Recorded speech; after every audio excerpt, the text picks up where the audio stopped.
Hello there, I just want to make a quick video. And what are we looking at, you might ask? Well, this is what's commonly referred to, I think, as the little piggy cam. It's 120,000 feet up, almost, give or take, and it's no fisheye lens, and it's one of the many things that debunks the ball earth. But the first thing people will say is, well, hold on, that doesn't make any sense. NASA, haven't you seen the pictures? NASA, but NASA. Well, NASA gets $50 million a day. You don't think they might have an incentive to lie? And every single astronaut that's ever gone up there has been a Freemason. To be brutally honest, to control this secret wouldn't be that hard. It would only take a few thousand guys, and then everything else trickles down. All the information trickles down, so that it just becomes a word-of-mouth thing. Every time you go into a classroom and you see a globe, people just assume it's true because of 50 years of conditioning since NASA.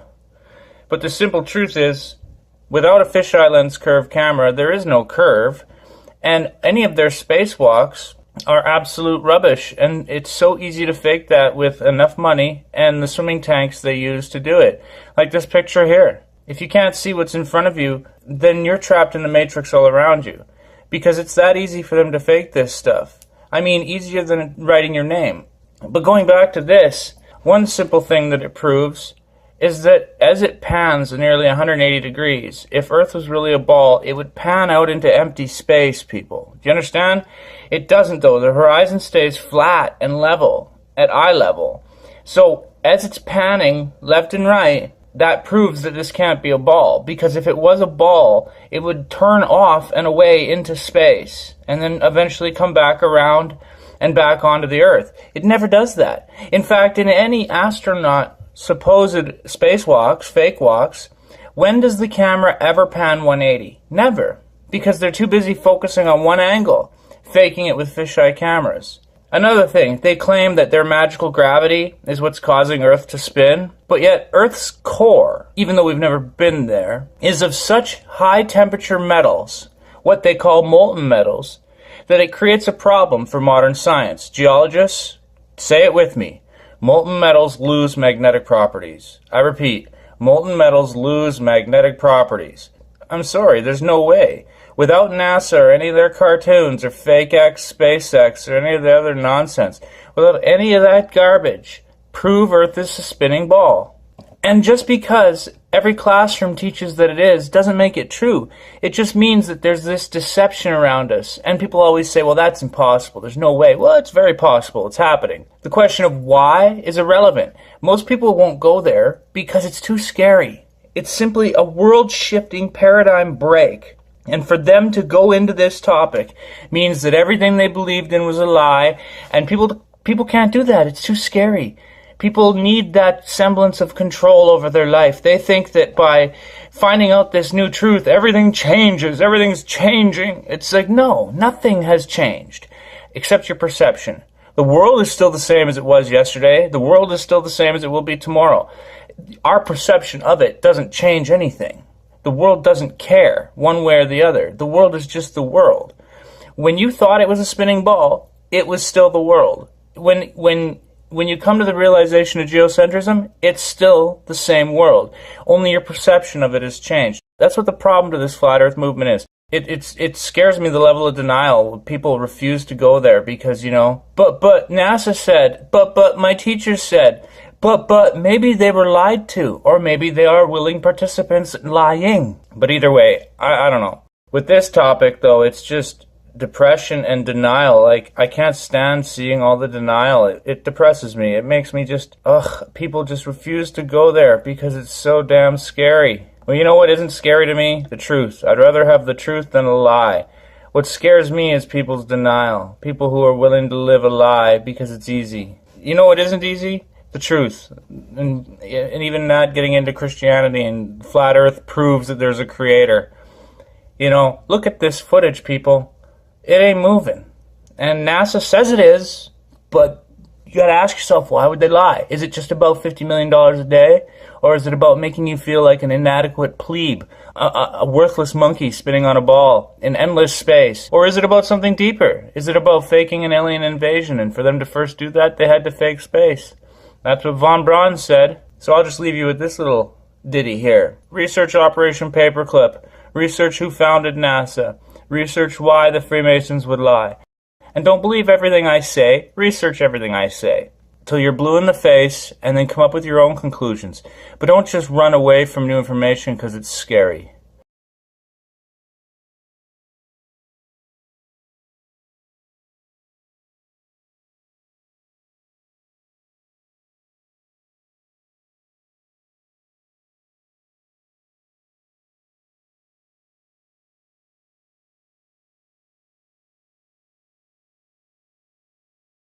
That's what Monkey Man science teaches us, basically, that Earth is a molten fireball, spinning through the endless void of space. Now we'll get to what I've written there in a minute, but let's just think about that molten core for a second. We've never dug deeper than 8 miles, and even with seismic charges, testing, with pictures and whatever technology we have, we still can't get deeper down than 10 miles. Something happens, it's too hot, the drill bits break, but we've never actually witnessed this molten core.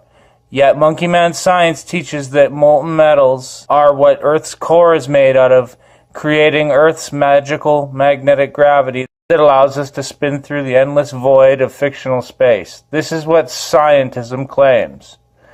However, there's one problem with that, guys, and I've asked professors and geologists this question, none of them have an answer for me.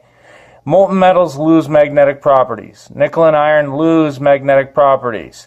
So how could they be creating Earth's magical magnetic field, this gravity that no one can measure? We can measure electromagnetism, we can measure magnetism, we can even measure the ether, and things like the Michelson-Morley experiment. But yet we can't measure this magical gravity created by this molten core that we've never been to. But yet it's taught in school as fact. Why? And so if this molten core can't be creating the magnetic fields necessary to create gravity, how are we spinning through the endless vacuum of space? Please think about that for a second. Eh? Because really, though, that's what they say Earth is. They say it's this molten fireball of nonsense. And even though water is always flat and level and never curves, there it is on this cartoon ball. They always give us that exact picture, this perfect circle. So how can we see things hundreds of miles away on this perfect circle that's a molten fireball?